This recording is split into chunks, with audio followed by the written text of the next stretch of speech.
องค์การอัยการประชาชนสูงสุดแห่งสปป.ลาวและองค์การอัยการสูงสุดแห่งสหพันธ์รัสเซียเพิ่มทวีการร่วมมือเวียกงานอัยการในอนาคตพร้อมร่วมลงนามกิจกรรมร่วมมือซกปี 2025 หา 2026 น้ำกันคณะผู้แทนขั้นสูงแห่งสหพันธ์รัสเซียนำโดยทานอีกรอกลาสโนบหัวหน้าองค์การอัยการสูงสุดแห่งสหพันธ์รัสเซียพร้อมด้วยคณะเดินทางมาเยี่ยมยามสปป.ลาวอย่างเป็นทางการระหว่างวันที่27-29 พฤษภาคม 2025ในโอกาสอันสำคัญตอนเช้าวันที่28 พฤษภาคมอยู่ที่องค์การอัยการประชาชนสูงสุดแห่งสปป.ลาวท่านไสสนาโคตรภูธรหัวหน้าองค์การอัยการประชาชนสูงสุดแห่งสปป.ลาวได้ให้เกียรติต้อนรับและเข้าร่วมพบปะกับหัวหน้าองค์การอัยการสูงสุดแห่งสหพันธ์รัสเซียซึ่งมีพนักงานขั้นสูงทั้งสองฝ่ายเข้าร่วมในครั้งนี้การพบปะฝ่ายของคณะผู้แทนสององค์การอัยการสูงสุดสปป.ลาวสหพันธ์รัสเซียในครั้งนี้เป็นโอกาสอันสำคัญเพื่อปรึกษาหารือและแลกเปลี่ยนบทเรียนเกี่ยวกับวิธีงานอัยการทบทวนคืนหมากผลการร่วมมือในระยะผ่านมาและวางทิศทางต่อหน้าเพื่อยกระดับสายพัวพันร่วมมือของสององค์การอัยการให้นับมือเข้าสู่ล่วงลึกมีประสิทธิภาพและเกิดดอกออกผลตัวจริงในอนาคตสองประเทศพวกเขาเมียนคู่ร่วมยุทธศาสตร์รอบด้านและได้ให้การสนับสนุนช่วยเหลือซึ่งกันและกันตลอดมาบ่ว่าในระยะแห่งการต่อสู้ปลดปล่อยชาติก็คือระยะแห่งการปกปักรักษาและสร้างสรรค์พัฒนาประเทศชาติสิ่งนี้แม่นพื้นฐานอันนักแน่นที่สุดให้แก่การร่วมมือในทุกขงเขตรวมทั้งการร่วมมือในขงเขตยุติธรรมและเวียกงานอัยการ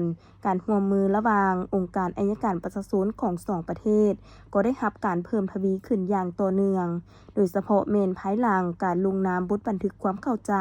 ว่าด้วยการร่วมมือในปี 2023 และ 2024 ที่ผ่านมา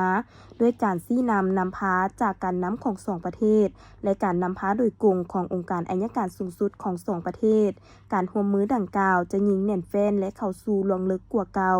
และเพื่อสืบต่อในการจัดตั้งปฏิบัติบทบันทึกช่วยทั้งสองฝ่ายลงวันที่ 4 กันยายน 2024ได้ตกลงเห็นดีจัดกิจกรรมร่วมกันในสุกปี 2025-2026 ดังนั้นทั้งสองฝ่ายจึงพร้อมกันลงนามร่วมกันต่างหน้าฝ่ายสหพันธ์รัสเซีย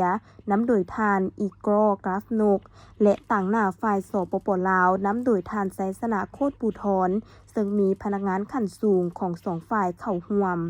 สำหรับกิจกรรมที่จะจัดตั้งปฏิบัติร่วมมือน้ำกันในปี 2025 มีคือกล่องประชุมโต๊ะมนในหัวข้อโครงสร้างการจัดตั้งหน้าที่และการจัดกิจกรรมขององค์การอัยการสูงสุดแห่งสหพันธ์รัสเซียและองค์การอัยการประชาชนสูงสุดแห่งสาธารณรัฐประชาธิปไตยประชาชนลาว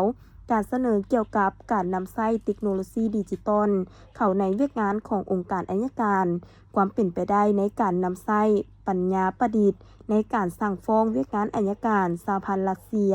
ปี 2026 กล่องประชุมผู้เชี่ยวชาญในหัวข้อการปกป้องสิทธิของเด็กมาตรการต้านอาชญากรรมต่อเด็กสาธารณรัฐประชาธิปไตยประชาชนลาวปี 2025 หา 2026 การเข้าร่วมของผู้ต่างหน้าสององค์การอัยการสูงสุดรัสเซียและลาวอย่างน้อย1ครั้งต่อปีตามการตกลงในกิจกรรมฝึกอบรมการบรรยายที่จัดขึ้นสำหรับพนักงานอัยการสองประเทศการแลกเปลี่ยนเอกสารทางด้านวิชาการและวิทยาศาสตร์ก็คือเอกสารเกี่ยวกับเวียกงานต้นตอขององค์การอัยการแห่งสหพันธ์รัสเซียและสาธารณรัฐประชาธิปไตยประชาชนลาว